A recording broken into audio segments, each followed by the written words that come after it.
Querido Señor, muchas gracias por este sábado, por este lugar, por este inicio de semana de oración en la que vamos a apartar un tiempo cada día para meditar juntos en lo que tú has hecho por nosotros, para meditar, Señor, en el método que has seguido para venir a este mundo, para llegar a los corazones humanos, para perdonarnos y también, Señor, para aprender cómo ser discípulos que puedan emular tu ejemplo. Que puedas estar presente en esta mañana, en este lugar.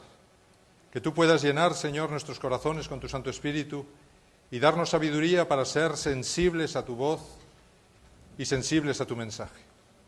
Y ayúdanos a trazar planes para venir esta semana y juntos, Señor, encontrarnos a tus pies para aprender más de ti. En el nombre de Jesús te lo pedimos. Amén, Señor.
Cuánto te agradecemos el privilegio de estar en este lugar para alabarte, para expresarte, Señor, nuestra seguridad y nuestra confianza, para compartir tu amor con aquellos que están a nuestro lado, para recibir también el alimento espiritual que nos debe permitir estar más unidos a ti y entre nosotros.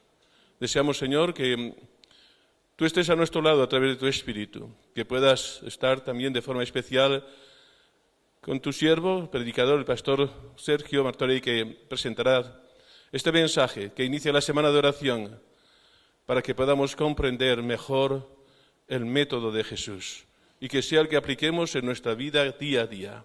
Danos ahora tu paz y tu bendición y que sintamos tu presencia en nuestras vidas y en nuestros corazones. Te lo pedimos por Jesús. Amén.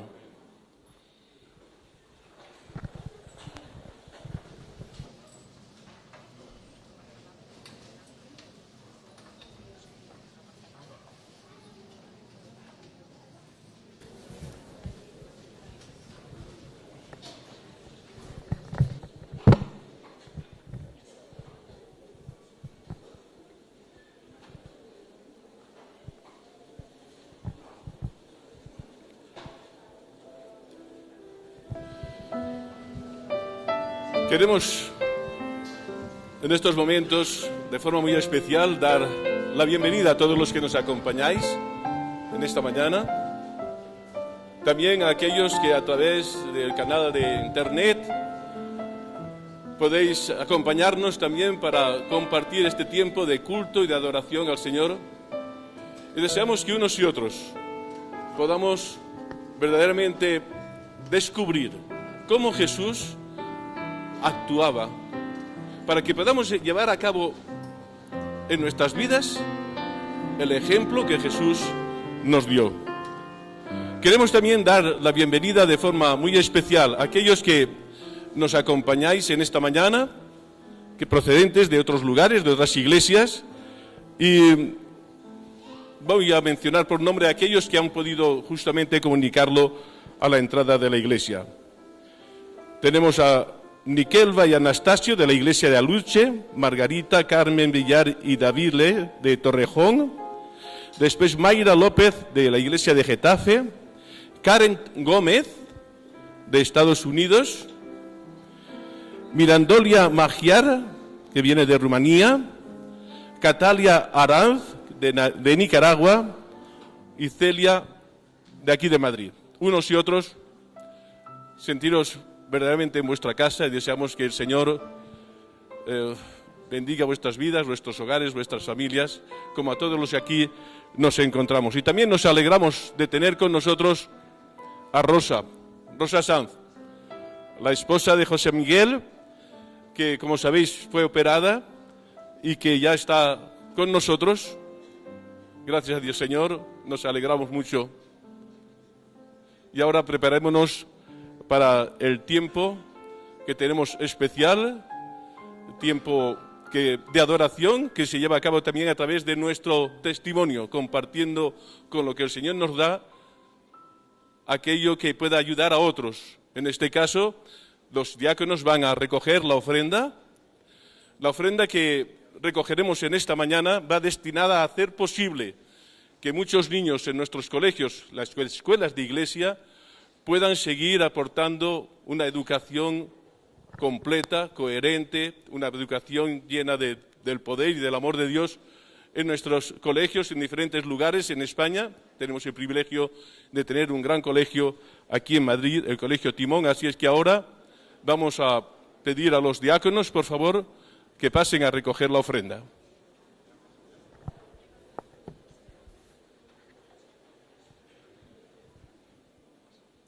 ¿Ya han pasado? Bueno, me dicen que ya la ofrenda ha sido recogida, gracias. Vamos ahora a tener un momento especial, un canto que nos va a ofrecer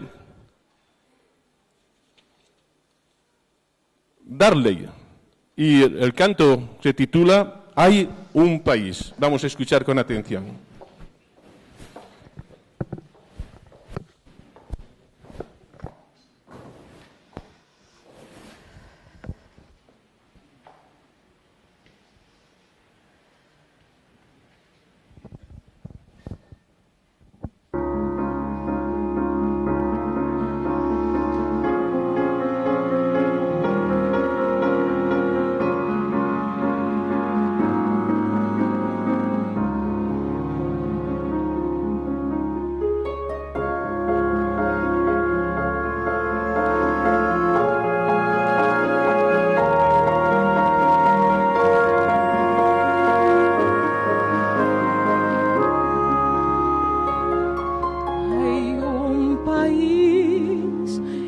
la tierra ya del río, lleno de flores de placer y luz, es para aquellas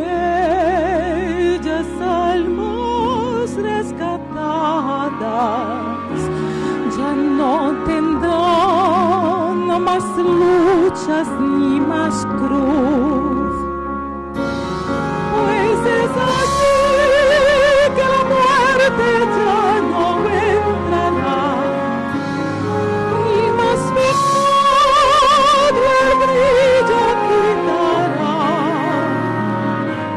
Jesús de aquí de las mansiones bellas, los salvos todos con placer lo abrazarán.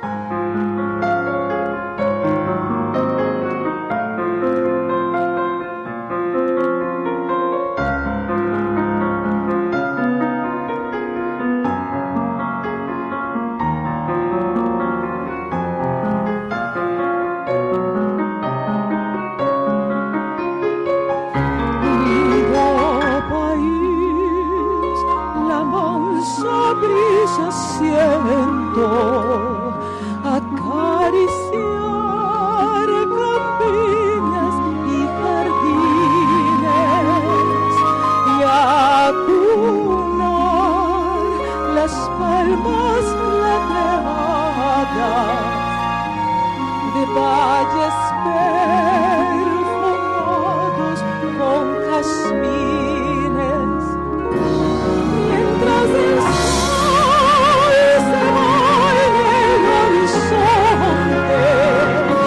yo pienso ver en sueños mi hogar, amigos y resucitados, y todos juntos a Jesús adorar, y todos juntos a Jesús.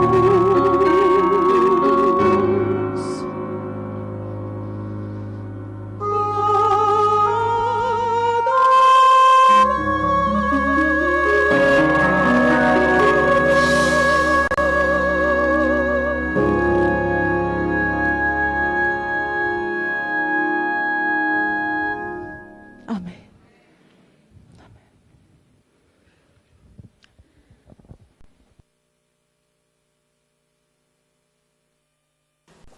Gracias, Dairley. Ahora voy a pedir a todos los niños que estén bien atentos a lo que va a salir en la pantalla.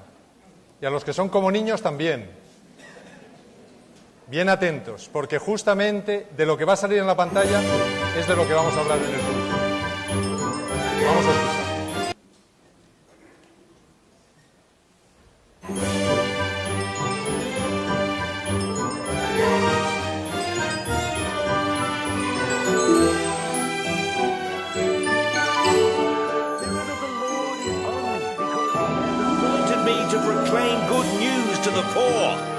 He has sent me to proclaim freedom to the prisoners and recovery of sight for the blind. To Oh, man. Clearly, he hasn't read the Torah. Truly, I tell you, no prophet is accepted in his hometown. We're late. Don't you complain when you're the one who kept stopping for lunch and morning tea and rest breaks and dessert and... I'm sorry, man. I know this was important to you. Hang on. Levi, if you're afraid of heights, raise your hand. What? Yay! Ivy! Surely you will quote this proverb to me. Physician, heal yourself. And you will tell me, do here in your hometown what we have heard. What? Truly, Look. Hey, look out. what are you doing? When the sky was, well,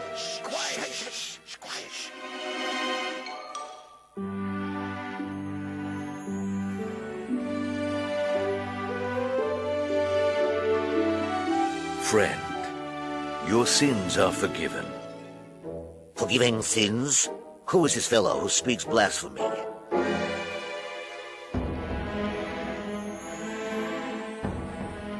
Which is easier to say?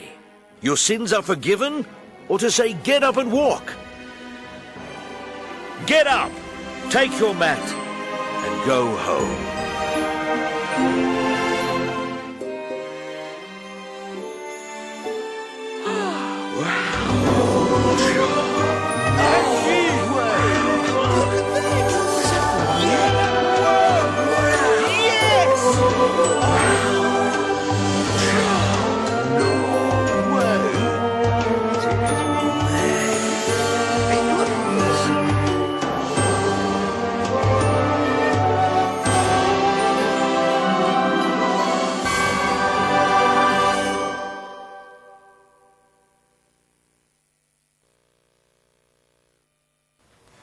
Me encanta cómo este autor expresa con las miradas muchísimas cosas. Tiene toda una serie de la Biblia magnífica.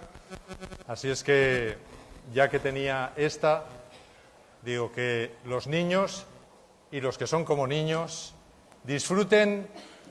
Y esta escena está en Marcos capítulo 2, versículos del 1 al 12. Eso es lo que estos dibujos han querido mostrarnos. Marcos capítulo 2, versículos 1 al 12. Y mientras abrís vuestras Biblias, deciros, como ya se os ha anunciado, que esta semana, este sábado, comienza la semana de oración. Así es que apartemos un tiempo, mis hermanos, para venir a esta semana. Necesitamos pasar tiempo a los pies de Jesús.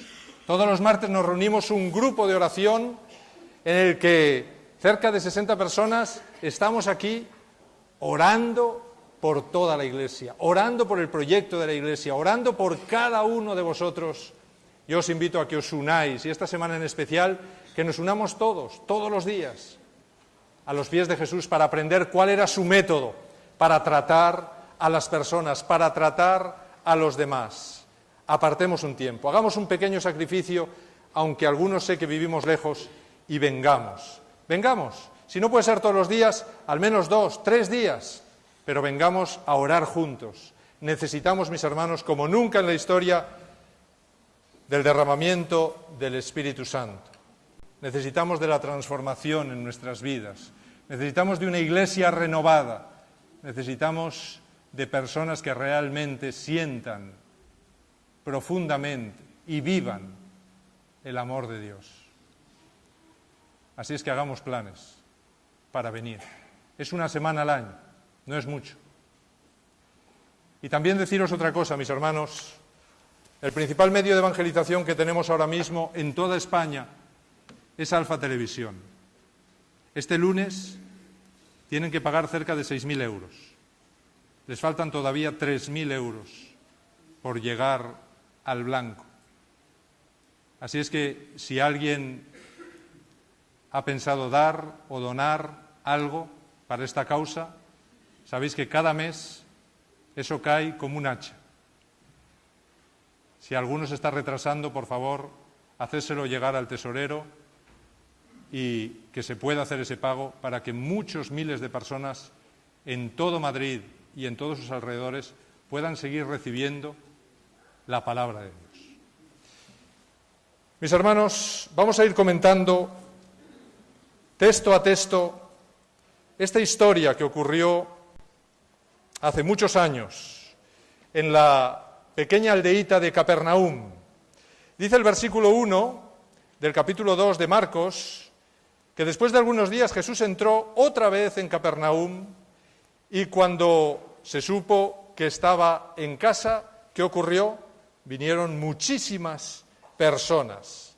El primer capítulo del Evangelio de Marcos presenta a Cristo iniciando su ministerio con una serie de milagros espectaculares que hicieron que su fama creciera repentinamente en toda la región.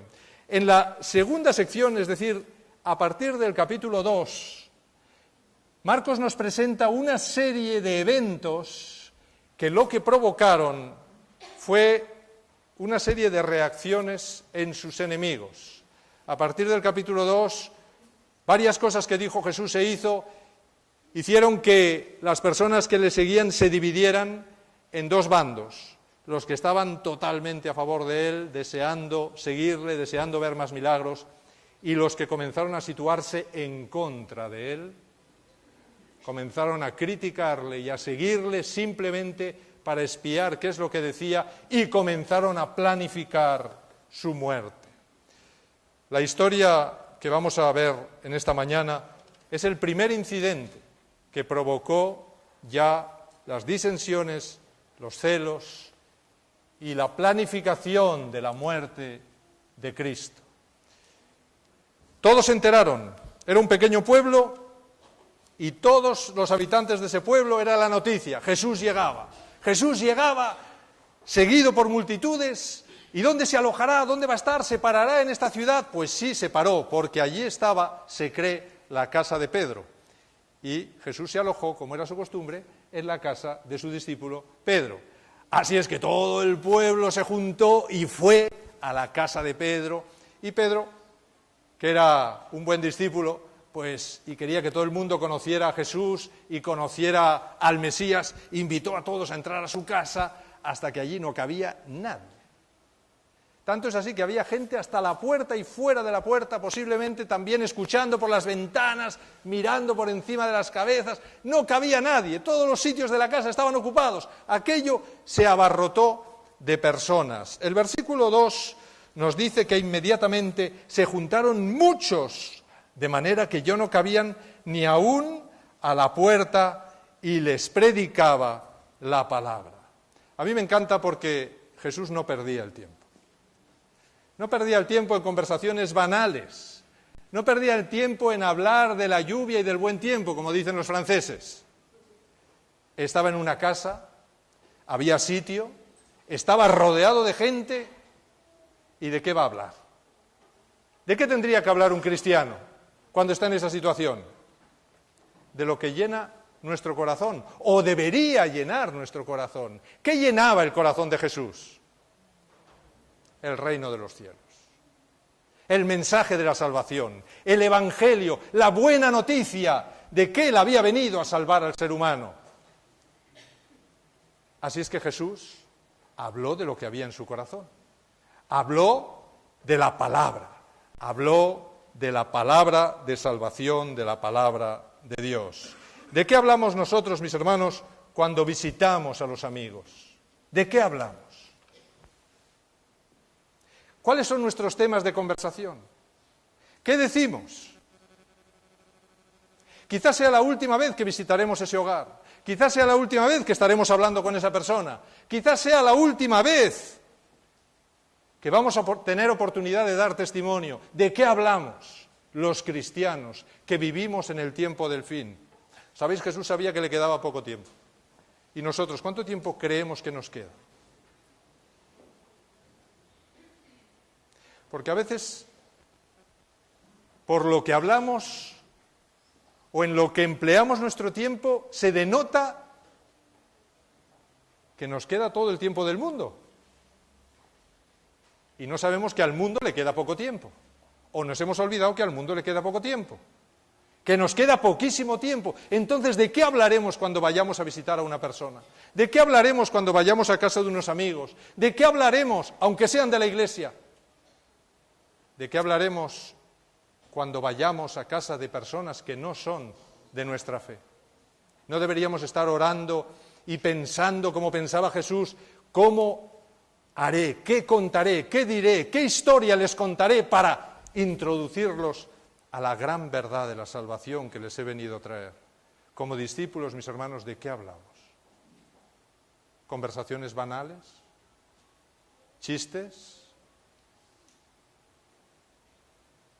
¿De la lluvia y del buen tiempo? ¿De qué deberíamos hablar? ¿Cuál debería ser nuestras conversaciones, jóvenes? de la moda, del último ídolo cantante que ha salido por la tele? ¿O como discípulos cristianos deberíamos hablar en el poco tiempo que nos queda de lo que llena nuestros corazones? Si es Cristo el que llena nuestros corazones. Jesús hablaba de lo que llenaba su corazón. Hablaba en todo tiempo, en todo lugar, del reino de los cielos. Era su misión, pero también es nuestra misión. Así es que, mis hermanos, en todo tiempo, en todo lugar, nos rodean personas muy enfermas por el pecado. Quizá no dan la apariencia de ello, pero están muy enfermas, muy necesitadas de escuchar la gran maravilla, la gran verdad, el gran tesoro que nosotros tenemos. Y a veces ni siquiera mencionamos que somos cristianos, ni siquiera mencionamos que tenemos una fe, ni siquiera sacamos el tema en todo el rato. A veces ni siquiera nos comportamos como cristianos. Jesús era todo lo contrario. Ojalá, mis hermanos, nosotros entendamos que nos queda poco tiempo, entendamos que nuestro tema de conversación debería ser Cristo y este crucificado, debería ser el centro del plan de la salvación, debería ser la segunda venida de Cristo, debería ser este mundo se termina, tenemos que prepararnos para encontrarnos con el Señor. De esto hablaba Jesús. Esto les predicaba Jesús a aquella multitud que abarrotaba aquella mañana la casa de Pedro. El versículo 3 dice que entonces vinieron a él unos trayendo un paralítico que era cargado por 4. Me gustan estos 4 camilleros. 4 personas llevando a su amigo paralítico. Y me gusta porque realmente es una lección de lo que nosotros deberíamos estar haciendo. Nosotros deberíamos estar llevando a los paralíticos por el pecado a los pies de Cristo. Y se juntan 4. Y me encanta que Marcos haya señalado 4, porque lo pone como una especie de apéndice añadido. Dice, vinieron unos trayendo a un paralítico. Podía haberse quedado ahí. Sin embargo, dice, eran 4. ¿Por qué dice 4? Porque, mis hermanos, Marcos sabe que esta historia se leerá a lo largo de los siglos y se sacarán lecciones de ella. Y la misión, nuestra misión, es ser esos 4 camilleros. La misión de esta iglesia es ser esos 4 camilleros. Esos 4 camilleros, mis hermanos, que son 4, porque nuestra misión es predicar el Evangelio ¿hasta dónde? Hasta los confines de la tierra. En los 4 ángulos de la tierra, en los 4 puntos cardinales de la tierra. Así es que un camillero por cada punto cardinal de la tierra. Todos buscando a paralíticos para llevarlos a los pies de Jesús. Por eso se mencionan a estos 4 camilleros. Así es que, ¿cómo haremos para traer a esas personas paralíticas por el pecado, muy enfermas por el pecado, a los pies de Jesús? El único que tiene la solución para ellas. ¿Cómo lo haremos? Igual que lo hicieron los 4 camilleros. Se encontraron con obstáculos, con problemas. ¿Cómo lo resolvieron? De 3 maneras. Hay 3 maneras que me señala esta historia en la que nosotros podemos actuar frente a las dificultades que sin duda se nos presentarán cuando intentemos llevar a alguien a los pies de Cristo. Porque no os creéis que Satanás se va a quedar quieto. Satanás va a hacer lo imposible porque no lleguemos a nuestro destino, ¿sí o no? Claro. Pero ¿qué tenían estos camilleros que les hizo llegar a su destino a pesar de todas las dificultades? ¿Qué tenían? Primero, entendieron la enorme necesidad que tenía su amigo. Entendieron claramente que ese hombre estaba paralizado.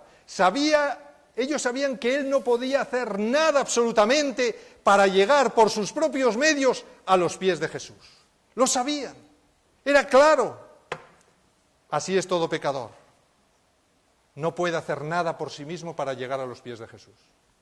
No puede hacer nada. Está paralizado. A menos que alguien le lleve a los pies de Jesús. Así es que estos 4 camilleros entendieron esta necesidad. Entendieron esa necesidad, vieron esa necesidad y fueron a casa de su amigo. Se determinaron a ayudarle. Este es el segundo punto importante. Porque a veces podemos ver la necesidad de una persona, pero decir, bueno, ya alguien le ayudará. Bueno, ya le visitará el pastor. Bueno, ya le llamará a alguien. Estos 4 camilleros no solo vieron la necesidad enorme que tenía su amigo de su ayuda para llevarlo a los pies de Cristo, sino que se determinaron a ayudarle. Nosotros tenemos que determinarnos a ayudar a aquellos que tienen necesidad. Y pueden ser personas de nuestra propia familia, pueden ser nuestros propios hijos, pueden ser nuestros propios padres, pueden ser personas de esta iglesia, pueden ser personas que dejaron de venir, pueden ser personas que están allá afuera y que necesitan venir aquí, a los pies de Jesús. Así es que ellos se determinaron a ayudarle. Los 4 amigos tomaron la determinación de no cejar hasta depositar a su amigo a los pies de Cristo. Y para ello tuvieron que establecer un plan de acción. No podían llevar a un paralítico de cualquier manera. Había que llevarlo de una determinada manera. Tenían que ser 4. Hablaron con él, lo convencieron, se reunieron, estudiaron cómo llevarlo. ¿Cuántas personas eran necesarias para cargarlas? Es decir, establecieron un plan de acción. El Señor quiere que nosotros también establezcamos ese plan de acción. Que nos unamos para ayudar a los demás, a aquellos que están paralizados por el pecado. Esto nos indica, mis hermanos, que para llevar a alguien a Cristo tenemos que pensar cómo hacerlo, tenemos que orar, tenemos que pedir sabiduría al Señor para decir, Señor, a ver, ¿cómo lo hacemos? Cada persona tiene sus circunstancias, sus problemas, sus necesidades. Hay que encontrar una forma de convencerle. Imaginaros que el enfermo dice, no, yo no quiero que me llevéis porque allá habrá mucha gente, tengo vergüenza, nunca he entrado en una iglesia, 1000 cosas. El Señor nos tiene que dar sabiduría, el Espíritu Santo nos tiene que iluminar cómo hacer para convencer a esa persona de su enorme necesidad. Ellos, sin duda, se determinaron, lo convencieron, hablaron con él. Él vio la fe en sus corazones, vio el convencimiento de que si lo llevaban a Jesús, él podría ser sanado. Y él creyó en ellos y permitió que lo llevaran. Y cuando llegaron, la casa estaba llena. Y no podían ni siquiera acercarse a Jesús. Qué fácil hubiese sido desanimarse y decir, bueno, es imposible, es que no podemos ni entrar ni siquiera uno para avisar a Jesús de que salga. Está todo apretado ahí, nadie cedía su sitio, todo el mundo sentado en sus bancos, nadie quería mover un pie para dejar a ese pobre paralítico. Aquellos amigos podían haber dicho, bueno, pues otro día será. ¿Cuántas veces invitamos a alguien y ocurre lo que nunca ocurre, verdad? Hay un problema, se muere alguien, no es que me ha salido una boda, no, 1000 excusas. Yo he dado estudios bíblicos a personas y el primer estudio bíblico vino, el segundo estudio bíblico ya no vino porque le surgió una novia, mis hermanos. Una novia, nunca le había salido una novia, le salió una novia. Y además no era de la iglesia la novia, era de fuera, qué curioso. ¿Y ahora qué hago? Y la novia tiraba de él, porque justo podía verlo en el día en el que yo tenía el estudio con él. ¡Qué curioso! Así es que Satanás no se quedará quieto y las dificultades vendrán, igual que se les pusieron delante a estos camilleros. Qué fácil desanimarse y decir, bueno, pues hijo, ¿qué se le va a hacer? Pues oye, le llamo una vez, 2 veces y luego ya, pues ya está. ¿Será que no quiere? Estos camilleros se propusieron, como fuera, había que llegar a los pies de Jesús. ¿Cómo lo hacemos? ¿Qué hacemos? Y ahí habéis visto el dibujito, ¿verdad? Uno se le ocurre, oye, ¿y si subimos por el tejado? Pero es que el tejado, vamos a romper un tejado entero para entrar por el tejado a una iglesia, a una casa particular. Igual sale el dueño y nos apalea. Estamos rompiendo el tejado entero. Dificultades, mis hermanos, dificultades. Esas dificultades nos desaniman. Así es que cuando intentemos llevar a personas a Cristo, vamos a encontrar dificultades y obstáculos. ¿Qué hay que hacer? Lo que los 4 camilleros hicieron. ¿Qué hicieron? Perseveraron. Perseverar. Hay que perseverar. ¿Cuántas personas me han dicho, yo estoy hoy en la iglesia porque tuve un hermano que era un pesado? Es que no paró hasta que me trajo. No paró hasta que me trajo a la iglesia, hasta que me presentó al pastor, hasta que comencé a dar estudios bíblicos. No paró. Y por eso estoy hoy aquí, y gracias a Dios que no paró. Así es que gracias a Dios que esos 4 camilleros no decidieron volverse a su casa, porque entonces esta historia jamás habría sido contada. El versículo 4 dice, y como no podían acercarse a él, a causa de la multitud, quitaron parte del techo de donde él estaba y a través de la abertura bajaron la camilla en que yacía el paralítico. Imaginaros qué dificultad. Tuvieron que subir a su amigo, posiblemente por unas escaleras estrechas, hechas para una persona, que simplemente eran para arreglar el terrado o subir alguna cosa arriba que dejaban para secar. Pero una persona, allí tuvieron que subir a un paralítico que no podía moverse, subirlo entre 4, que no se les cayera. Imaginaros si se les hubiera caído.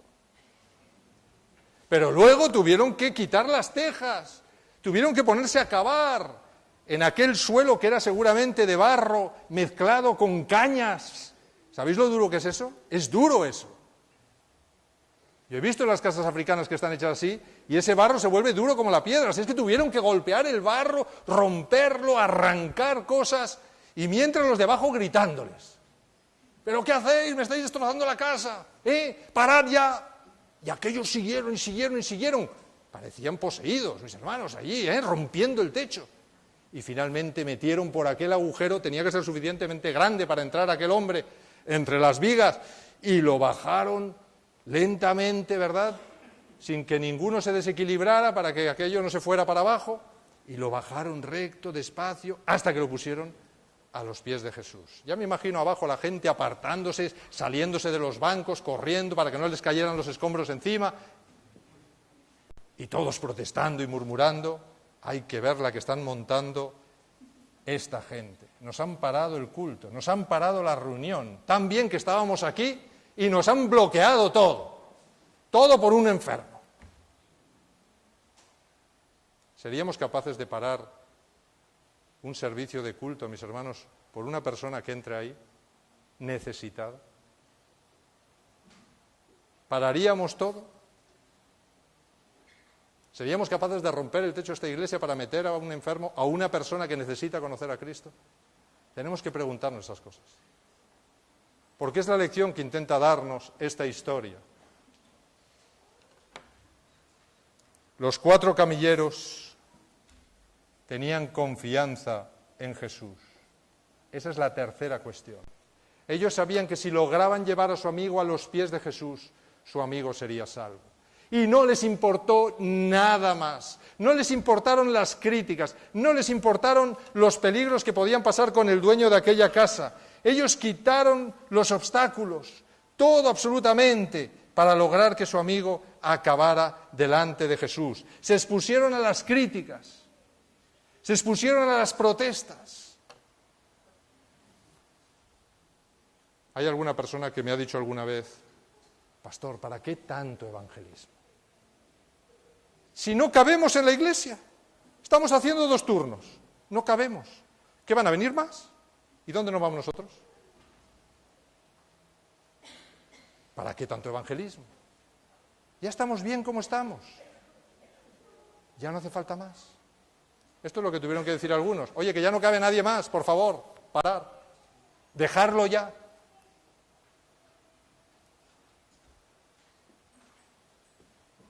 Mis hermanos, esos 4 camilleros solo miraban a Jesús. Y seguramente Jesús no les reprochó. Jesús no les dijo nada. Jesús incluso a lo mejor les invitó a que bajaran a su amigo. Así es que ellos bajaron a su amigo. Y esta es la principal motivación. Ellos sabían que Cristo no solo tenía poder para sanar a su amigo, sino que quería sanarlo. A diferencia de otros rabinos de la época, que enseguida le hubieran señalado sus defectos, sus pecados, y hubieran dicho, eso es culpa de tus pecados. y no hay perdón de Dios.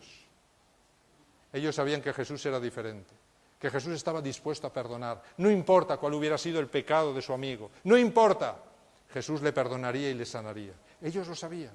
Por eso perseveraron y perseveraron, igual que tenemos que perseverar nosotros. Estamos dispuestos a hacer un esfuerzo para llevar a nuestros amigos a Cristo. Estamos dispuestos a hacer el mismo esfuerzo que hicieron estos 4 camilleros.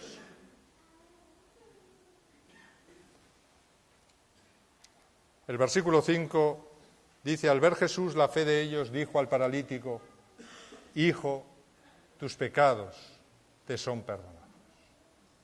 Dice, al ver Jesús la fe de ellos.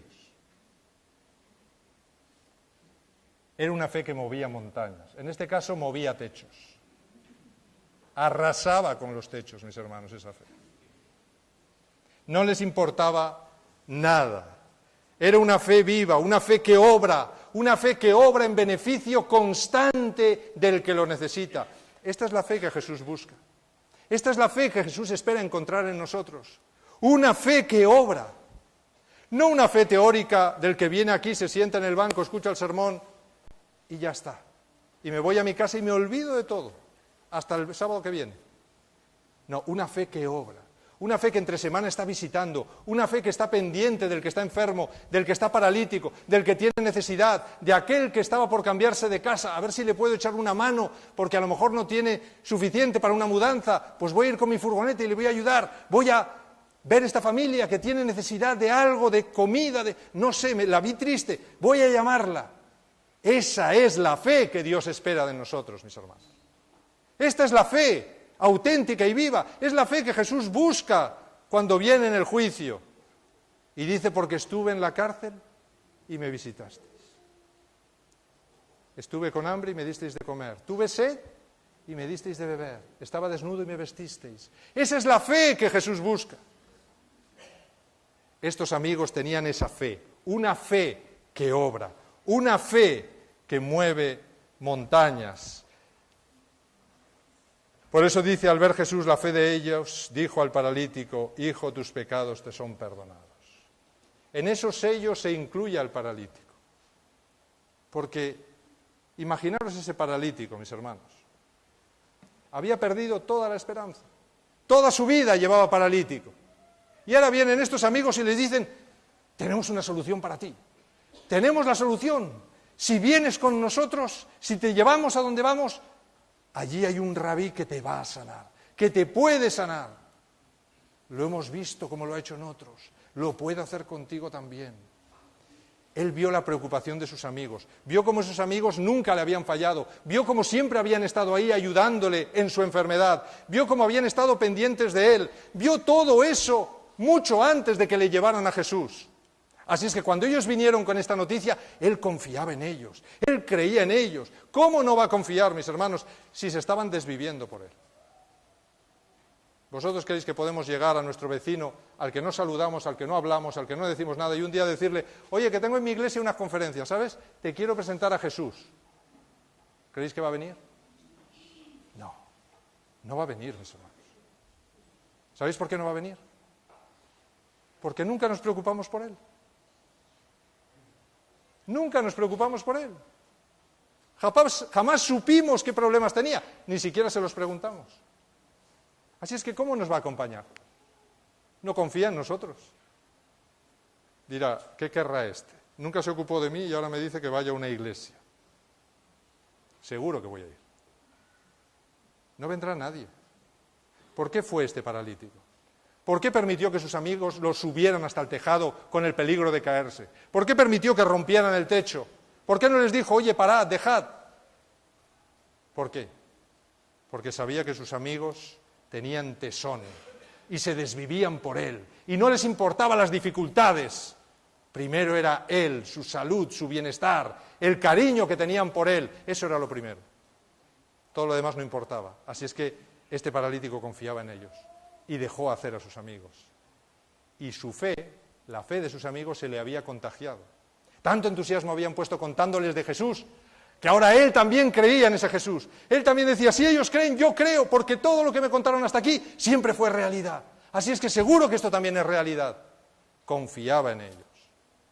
Mis hermanos, si queremos traer a personas a Jesús, tenemos que ganarnos su confianza. Esto es lo que hacía Jesús. ¿Y cómo nos ganaremos su confianza? Siendo amigos de ellos, amigos auténticos, preocupados por sus problemas. Esto es lo que Jesús nos pide como discípulos.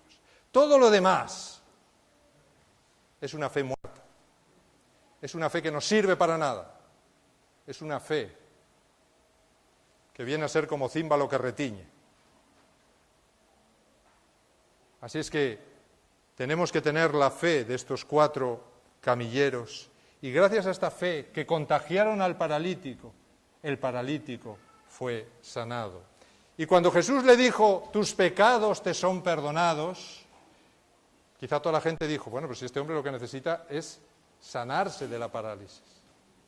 ¿Por qué le dice, tus pecados te son perdonados? Porque Jesús leía el corazón. Jesús leía el corazón, iba mucho más allá de lo que se veía a simple vista. Y dice el Espíritu de Profecía, en el Deseado de todas las gentes, página 239, dice que cuando Jesús pronunció aquellas palabras, el paralítico todavía no se había movido, la sanidad todavía no había entrado a su cuerpo, nada había cambiado aparentemente. Fijaros lo que dice, con fe sencilla este hombre aceptó las palabras de Jesús. Las aceptó como la bendición de una nueva vida. No presentó otro pedido. No dijo, Señor, pero quiero levantarme esta camilla, sino que permaneció en bienaventurado silencio, demasiado feliz para hablar. La luz del cielo se reflejaba en su semblante y los concurrentes miraban la escena con reverencia. Elena de White dice que ese hombre estaba paralítico por culpa de una vida pecaminosa. No es que Dios lo hubiese castigado con la parálisis. Él estaba sufriendo las consecuencias de una vida de excesos. No sabemos en qué. Pero posiblemente, como dice Elena de White, en el pecado. Y ahora quizá él se sentía demasiado avergonzado para pedir otra cosa. Es más, lo que más necesitaba, según Elena de White, era la sanidad espiritual, el sentirse perdonado de su vida antigua, el sentir que Dios podía perdonarle. Entonces él consideraba que si eso era posible, una vida nueva se abría ante él. Y aunque se quedara paralítico, él consideraba que tenía la paz del cielo. Muchas veces intentamos en nuestras oraciones pedir por la sanidad física de una persona. Y nos empeñamos en la sanidad física, cuando muchas veces lo que la persona sobre todo necesita es la sanidad espiritual.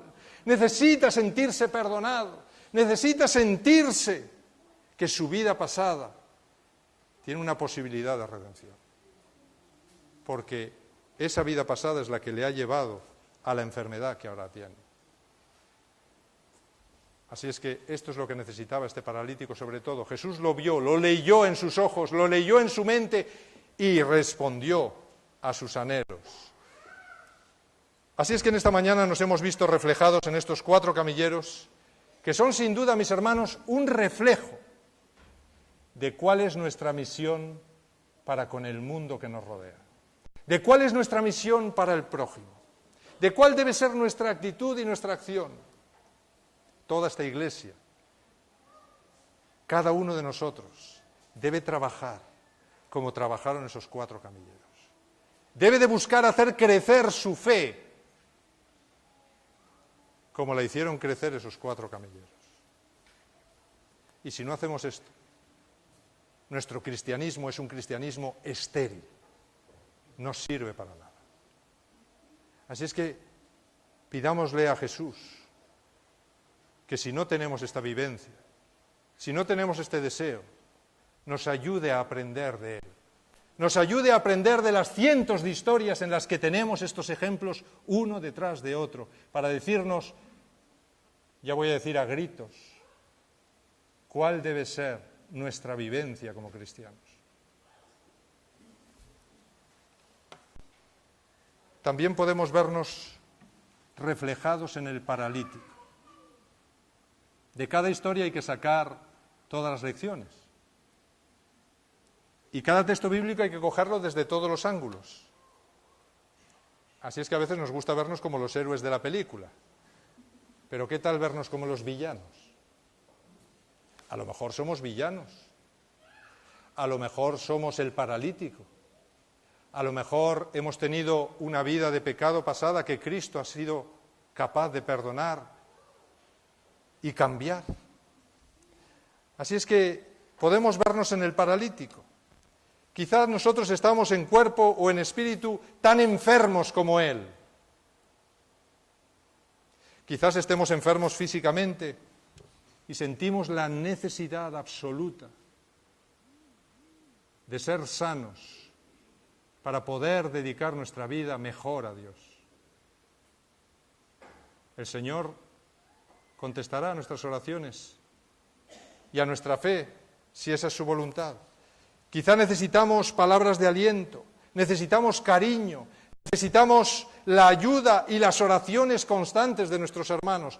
Por eso nuestra labor es importantísima, mis hermanos, a favor de los enfermos, tanto físicos como espirituales. Nuestras oraciones, nuestra ayuda, nuestras llamadas son vitales. Por eso, mis hermanos, estamos intentando, como nunca antes, que esta Iglesia se mueva en esa dirección.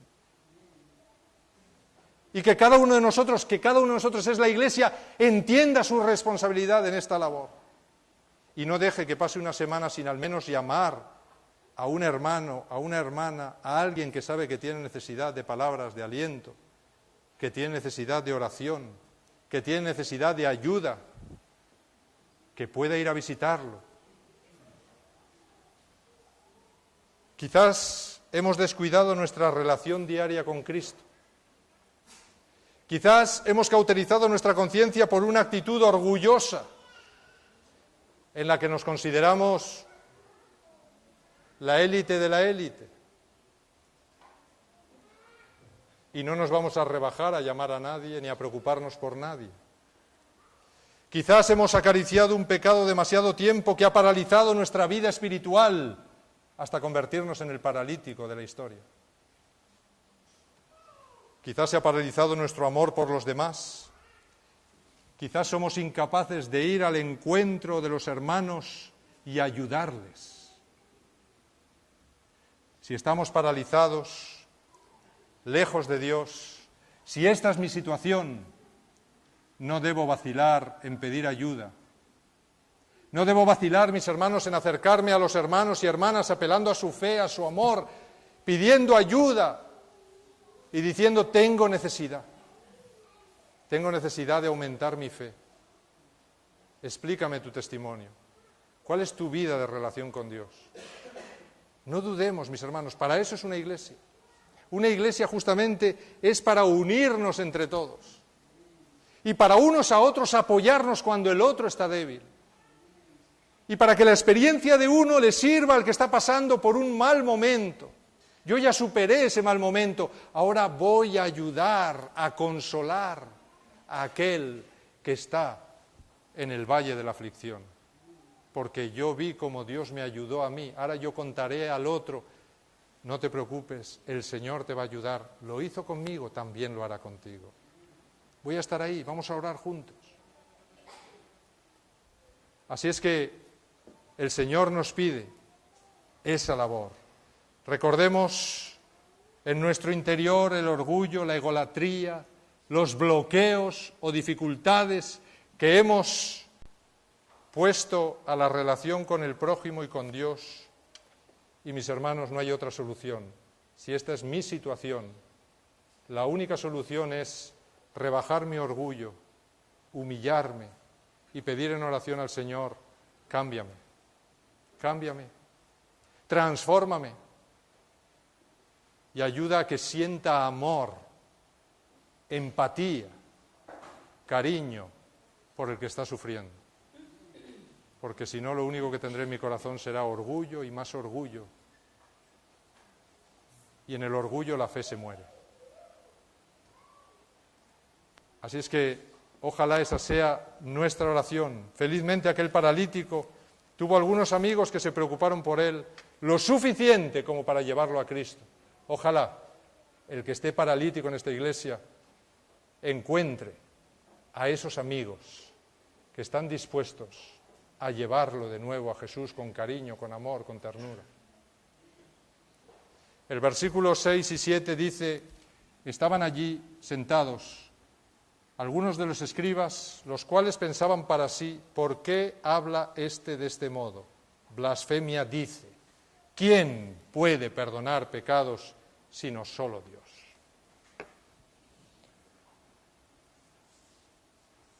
Tristemente, mis hermanos, en todas las iglesias, en todos los grupos religiosos, hay este tipo de personas. Y esta iglesia no es menos. Hay personas que se han quedado tan paralizadas en su vida espiritual que lo único que saben es criticar. Y vienen los sábados, y vienen a las reuniones, y a lo mejor se sientan en los bancos de esta iglesia, pero muchas veces no se sientan para escuchar y abrir sus corazones para que el Espíritu Santo cambie su vida, sino que se sientan ¿para qué? Para hacer lo que hacían estos. Escuchaban para criticar lo que se estaba diciendo, para criticar cualquier cosa que se hiciera. Estaban ahí por motivos que no eran los de cambiar y aprender. Vienen a la iglesia y se sientan a escuchar, mis hermanos, para analizar, evaluar y criticar.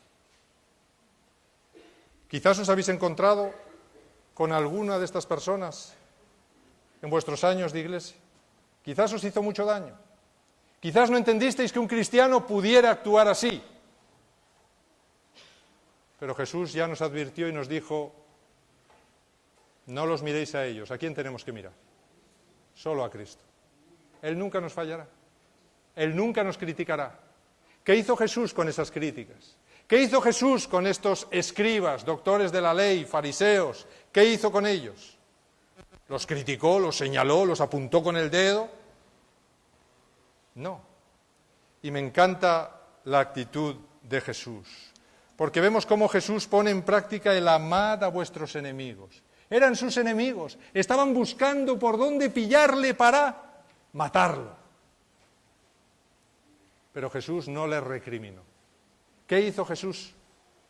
Lo único que hizo fue intentar darles más evidencias de su misión. Él se dignó pacientemente a proveerles más evidencias que pudieran ayudarles a alcanzar una conclusión acertada, no una conclusión equivocada. El versículo 8 y 11 nos dice, y conociendo luego Jesús en su espíritu que pensaban de esta manera, dentro de sí mismos les preguntó, ¿por qué pensáis así? ¿Creéis que hubo recriminación en esa frase? ¿Por qué pensáis así? ¿Creéis que Jesús se giró y les dijo, ¿por qué pensáis así? Hay que ver qué mal pensados sois, es que sois. No tenéis solución, sois un desastre. ¿Les dijo eso Jesús? No, yo me imagino a Jesús diciendo eso con todo el cariño del mundo, con toda la ternura del mundo. Se giraría y diría, ¿pero por qué estáis pensando de esa manera? ¿Por qué pensáis mal? Y a continuación, ¿qué hizo? Les dijo, ¿qué es más fácil? ¿Decir al paralítico, tus pecados te son perdonados? O decirle, levántate, toma tu camilla y anda. Pues para que sepáis que el Hijo del Hombre tiene potestad en la tierra para perdonar pecados, dijo al paralítico, a ti te digo, levántate, toma tu camilla y vete a tu casa. Jesús se presenta ante ellos como el Dios que salva perdonando los pecados. También perdona sus pecados.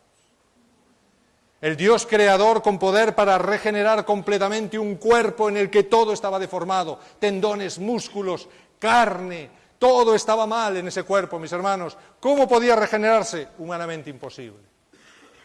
Pero para el creador del universo no hay nada imposible. Así es que Jesús a través de ese milagro demostró que Él era el creador del universo. No solo el salvador del mundo, también el creador del universo. Y que igual que era incapaz de regenerar aquel cuerpo deformado y paralizado, es capaz de regenerar mi vida espiritual. Así es que Jesús les dijo, ¿qué es más difícil? ¿Regenerar la vida espiritual o regenerar el cuerpo físico? ¿Qué es más difícil? ¿Os parece que es más difícil regenerar el cuerpo físico que la vida espiritual? Pues yo regenero la vida espiritual primero y luego le digo, levántate, toma tu camilla y vete a tu casa. Así es que si os parece que lo más difícil es levantar un paralítico, que sepáis que lo que creéis que es más fácil ya lo he hecho. Eso es lo que está diciendo Jesús. Así es que Jesús, sea cual sea mi vida, sea cual sea mi actitud hasta aquí en esta iglesia o fuera de esta iglesia, Jesús me está diciendo y me está dando la misma lección que le dio a aquellos escribas que se consideraban la crème de la crème y que lo criticaban todo. Jesús les estaba diciendo: vosotros sois los paralíticos y necesitáis regenerar vuestra vida y tener la fe que tiene este paralítico, porque no la tenéis. Y tener la fe que tienen esos 4 que han bajado este paralítico, porque no la tenéis y estáis muertos. ¿Cómo terminó la historia? Pues Jesús le dijo a aquel paralítico: te sano. No solo te perdono tus pecados, sino que te sano. Y además le dijo: toma tu lecho y vete a tu casa. Y la pregunta, mis hermanos, es: ¿para qué le dijo toma tu lecho? Podemos decir, es que Jesús era muy ordenado. No quería que dejara ahí en medio la cama o el lecho. Se lo llevara a su casa. ¿Creéis que fue por eso? ¿Por qué le dijo Jesús toma tu lecho y vete a tu casa? ¿Qué pensáis, mis hermanos? Yo, dándole vueltas a este asunto, llegué a la conclusión, porque Elena de White no dice nada, llegué a la conclusión de que Jesús le dice toma tu lecho, porque posiblemente llevaba muchos años en ese lecho. Y él había asociado ya ese lecho a su vida. Pero ahora de repente ese lecho se convertía en su vida pasada de paralítico. Y Jesús le dice: toma tu lecho y llévatelo a tu casa. ¿Para qué? Para que no te olvides lo que era tu vida pasada y lo que hoy Dios ha hecho por ti. Así es que, mis hermanos, nunca olvidemos lo que Dios ha hecho por nosotros y lo que está dispuesto a hacer todavía. Ese lecho de pecado, ese lecho de parálisis, ese lecho lo tenemos que mirar cada día en nuestra casa y recordar qué éramos y qué soy ahora por la gracia de Cristo. Y si estoy en el lecho paralizado, mis hermanos, tengo que buscar esos amigos que me lleven a los pies de Jesús y que Jesús pueda hacer el milagro que todavía quizás no ha hecho. Él lo quiere hacer en tu vida. Así es que, mis hermanos, busquemos esos amigos. Y amigos, buscad al paralítico que hay en esta iglesia y ayudémosle. Y cuando veamos el lecho de nuestra parálisis en nuestra casa, antes nos llevaba Él a nosotros, el pecado nos lleva a nosotros, mis hermanos. Pero una vez hemos obtenido, a través de la victoria en Cristo, nosotros llevamos el lecho. Es decir, gracias a Jesús podemos dominar, podemos triunfar sobre el pecado, pero nunca olvidemos lo que éramos y lo que Jesús ha hecho por nosotros y lo que está dispuesto a hacer. Y como nunca lo olvidaremos, entonces tendremos misericordia de otros paralíticos que están como nosotros estábamos. Y el lecho nos lo recordará. Ojalá, mis hermanos, no olvidemos nunca eso.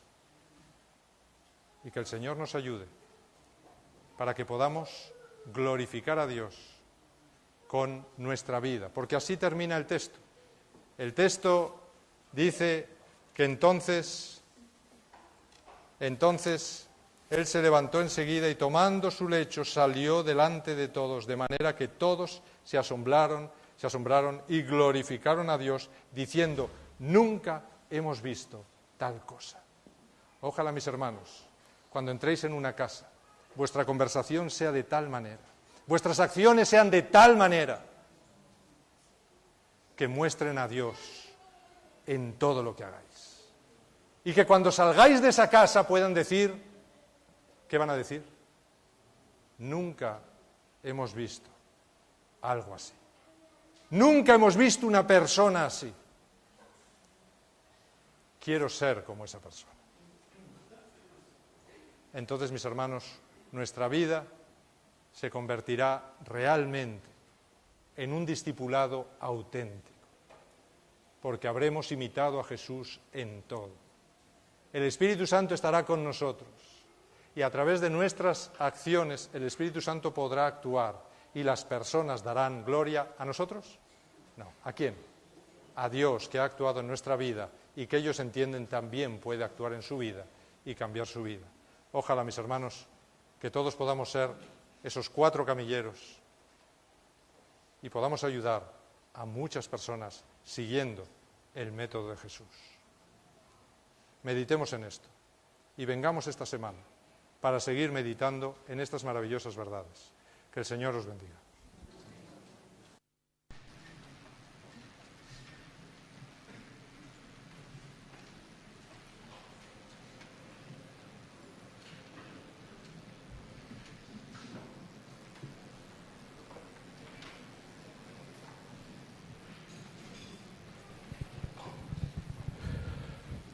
Agradecemos mucho al pastor este primer mensaje de la semana de oración, una semana que nos va a permitir conocer más en profundidad cómo Jesús actuaba, cómo se relacionaba, cómo transmitía el amor de Dios, cómo compartía lo que tenía en su corazón de tal modo que las personas se sentían atraídas no tan solo por la figura y el mensaje, sino esa perspectiva del amor de Dios, de un amor que tiene que ver con el interés que Dios tiene por cada persona en particular. Se interesa por ti, por aquel paralítico, por aquellos amigos, por los que estaban a su alrededor. Esta semana tendremos cada noche, hasta el próximo sábado, la oportunidad de descubrir nuevas facetas. Incluso aquellos que estudiamos asiduamente la Biblia, seguro que nos va a enriquecer y os invitamos, como lo ha dicho ya el pastor, a estar aquí presentes durante las reuniones que tendrán lugar a las 8 de la tarde. Y no olvidéis, esta tarde hay un programa especial, a las 5 de la tarde, una ceremonia bautismal en la que varias personas, hombres y mujeres, van a mostrar que quieren formar parte de la familia de Dios, que ya forman parte de ese grupo de personas que han aceptado a Cristo en sus vidas y que quieren expresarlo públicamente, y será maravilloso poder estar a su lado compartiendo esos momentos especiales. Y también hay a las 8 un programa especial, a las 7, un programa especial de los jóvenes al que todos estáis invitados. Vamos ahora a unir nuestras voces entonando el himno 250. Sí, todos los días a las 8, pero mañana domingo a las 7. Mañana a las 7, todos los días a las 8.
Querido Señor, como hemos entonado, pon tu Espíritu en nosotros, transfórmanos, cámbianos y ayúdanos a ser como tú eras. Pon tu mente en nosotros, Señor, y danos ese amor, esa caridad, ese deseo de ayudar, ese deseo, Señor, de estar pendiente de las necesidades de los demás. Que esta Iglesia, Señor, que cada miembro, cada joven, cada familia de esta Iglesia pueda caracterizarse por ese amor.